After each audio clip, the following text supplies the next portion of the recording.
আসসালামু আলাইকুম রহমতুল্লাহি অবরকাতু। আজ পবিত্র আশুরা। এটি বিশ্বের মুসলিম উম্মার কাছে সবথেকে সুখবহ, তাৎপর্যপূর্ণ, মহিমান্বিত একটি দিন।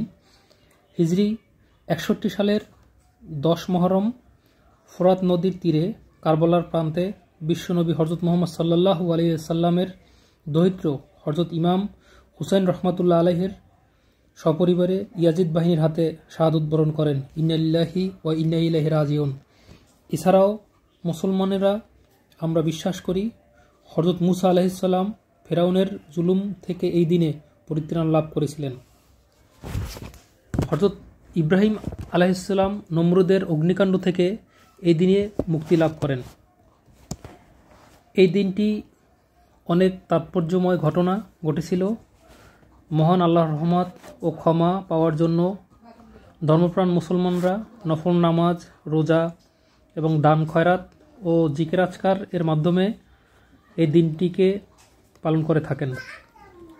সবাইকে আল্লাহ আজকের এই দিনের উসিলায় প্রত্যেকের বাবা মার গুনাহখাতা আল্লাহ মাফ করে দেন।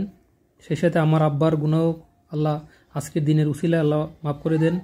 প্রতিদিনের যে কাজ, অফিসে যাওয়ার রাস্তা এটি চট্টগ্রাম আকবরশাহ এরিয়ার। চিন্তা করলাম যে এই জায়গাতে প্রতিদিন যাই, আজকে একটা ভিডিও করি। আসলে দেখেন, আমরা বেঁচে থাকাকালীন আমাদের কত গৌরব, অহংকার, দিমাগ।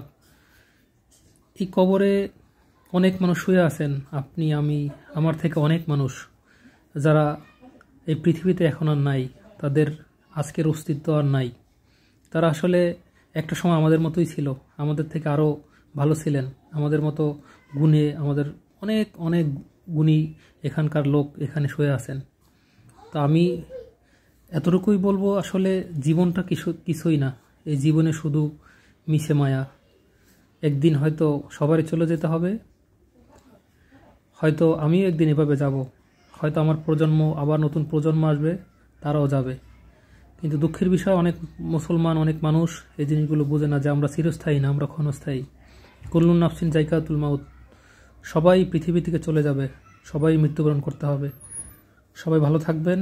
আল্লাহ হাফেজ।